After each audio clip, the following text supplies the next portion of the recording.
আসসালামু আলাইকুম প্রিয় দর্শক শ্রোতা, আশা করি সবাই ভালো আছেন। তো জানেন আমি গত যে ভিডিওটি দিয়েছেন সেই ভিডিওতে বলেছিলাম যে আমার মুরগিটি মারা গেছে। তো মূলত এটা হচ্ছে তার বৃষ্টির চিহ্ন। মূলত চুনা পায়খানা ছিল কিছুটা।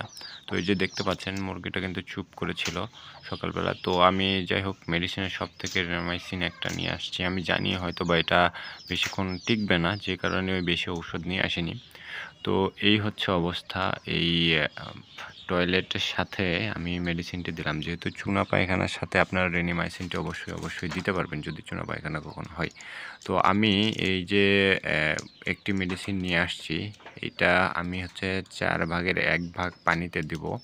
পানিতে দিয়ে মিশিয়ে রাখবো। এটা হচ্ছে বাচ্চাদের জন্য, কেননা কিছু বাচ্চাও ঝিমাচ্ছিল। ঠিক আছে? তো যাই হোক তাদের জন্য এটা আমি নিয়ে এসে এখন কিছুটা অংশ দিব এবং আগামীকাল আপনারা জানেন যে যেকোনো মেডিসিন, বিশেষ করে মুরগির ক্ষেত্রে, ঠিক আছে? যেকোনো মেডিসিন আপনারা যখন অ্যাপ্লাই করবেন, বিশেষ করে তরল হোক বা এই কঠিন যেটাই বলেন, মানে ট্যাবলেট যেটাই হোক না কেন, আপনারা এই মেডিসিনটি দেওয়ার পর থেকে, ঠিক আছে, যখন থেকে দিবেন বা পানিতে মিশাবেন তখন থেকে 6 ঘন্টা পর্যন্ত এর কার্যকারিতা ঠিক থাকে। তারপরে এটা আসলে আস্তে আস্তে কমে আছে।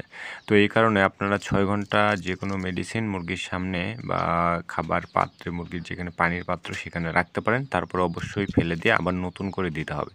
এটা সাধারণত দেখা যায় যে যখন আমরা কোনো মেডিসিন অ্যাপ্লাই করি তখন এটা 6 ঘন্টার মধ্যেই শেষ করতে হবে, অথবা পরবর্তী দিনে আবার এটাকে অ্যাপ্লাই করতে হবে নতুনভাবে।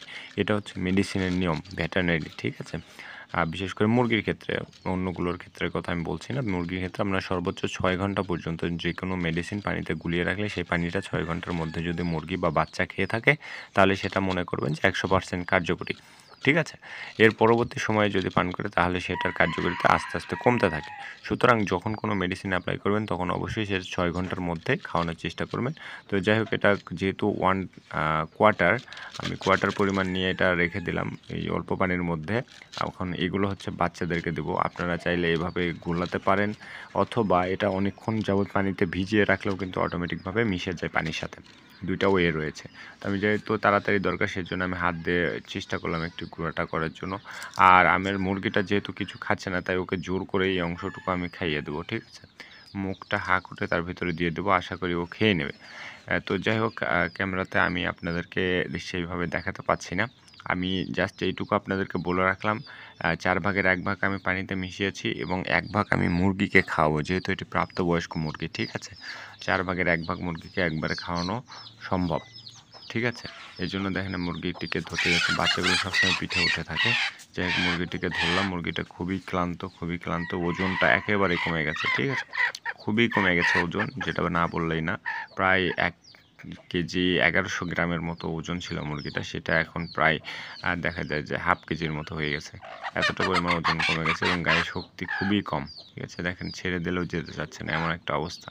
তো জানি না আ কি হবে সেটা আমি আপনাদেরকে আগেই বলে দিয়েছিলাম যে মুরগিটি আমার মারা গেছে। এপ্লাই করেছিলাম মেডিসিন, কিন্তু তারপরেও কোনো কাজ হলো না। তো যাই হোক, এই যে ওষুধ খাইয়ে ছেড়ে দিছি এবং এইখানে এসে বসে থাকবে এবং এর যে বাচ্চাগুলো রয়েছে সেগুলো এখানে এসে বসে থাকবে। তো এই পাত্রে কিছুটা পানি আমি দিয়ে রাখছি যেহেতু এটা বাচ্চারা খাবে। তো যাই হোক দর্শক, কথা হবে আগামীতে অন্য কোনো ভিডিও টপিক নিয়ে।